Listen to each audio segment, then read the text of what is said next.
So we started this second volume of Meditations of Love in 1 Corinthians 13, and we're going to go back to that in a second. But I just wanted to emphasize how important love is. It's all over the Bible, but here's just a couple scriptures referencing what we mentioned in the previous section. First, looking at Colossians chapter 1, verse 21, and you that were sometime alienated and enemies in your mind by wicked works, yet now has he reconciled. So we were enemies of God. We were alienated from God. And if you look at the human race, people want anything but God. You have a problem? Let me have a drink. Let me get one of those cigarettes. What's playing in the movies? What's on TV? Hey woman, come over here, and or hey man, come over here, whatever. But we will look at anything, do anything except turn to God. And then you hear people say, I got so far down, I couldn't do anything else but pray. Well, prayer should be the first thing. Why? Because God is a loving God who is waiting for us to come to him so that he could bless us. In the book of Hebrews, it tells us in the faith chapter that it's impossible to please God without faith, because those who come to God must believe that he is, and that he is a rewarder of those who diligently seek him. So if we have faith in God, that he is, and that he's a loving God, and that he's rewarding those who seek him, then we have a foundation upon which to launch this new direction, this new mindset, this new foundation in our lives. So we were alienated from God. We were, aliens.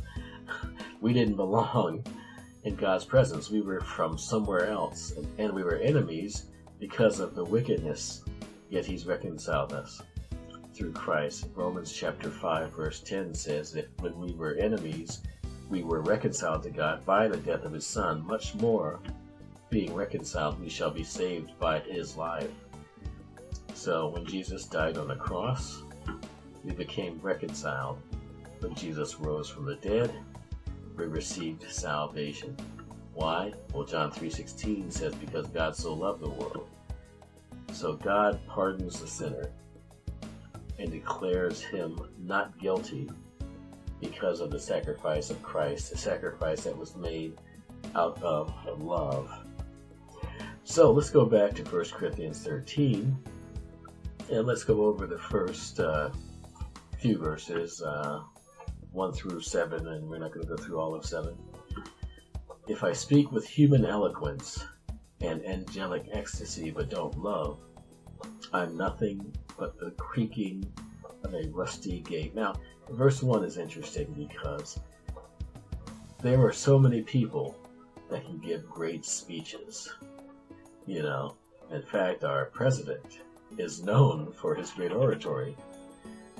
He's known for other things as well, but he gives great speeches as well. People who are eloquent and can give a good speech can gather a lot of attention, can get a lot of support, can get a lot of followers. If you look at Adolf Hitler, he used to stand up and say these things. I didn't know, because my German is very basic. I am not a fluent speaker of German. I can maybe go to a German restaurant and order a meal, or say pleasantries and niceties, or maybe make someone mad by saying misspeaking something. But Hitler was just going on and on and on, and the crowds were riled up, and yes, whatever, jawohl, they were all into what he was saying. But nothing that Hitler said was out of love. He wasn't saying, hey, we're going to go bless people and lift up the poor and help others. And no, that's not what he was talking about. So what? So we have a man who had very eloquent speech and had the power to turn an entire nation to follow him. But it was worthless because there was no love. I know a lot of guys who They know how to talk to women. And they will use the right tonality and the right body language and the right words. And sometimes even the most, sometimes, and women are typically on guard when guys come around because, it's just kind of the way it is. But even a woman who's like on guard and got her arms crossed and she's frowning and she's looking the other way, he can just walk up and within minutes she's got her arms around him and she's laughing and looking in his eyes. Well, he doesn't love these women, well, in a sense of the word, but it's not really love, it's lust, really. And afterwards, these women, they're kind of, feeling, well, this guy used them and, they were foolish to fall for his lines, and so they get even more hard and even more difficult. And so a nice guy comes along and gets bulldozed because, they've been so conditioned by the guy who talked trash. So speaking with human eloquence and ecstasy, and of course, even in church, there are preachers who will get up and will deliver sermons, and people will shout and jump and dance, and of course they have the organs going behind them, da-da-da, and they've got all this atmosphere going.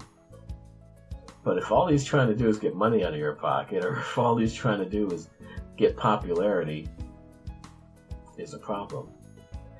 It has to be based on love, filled with love, motivated by love.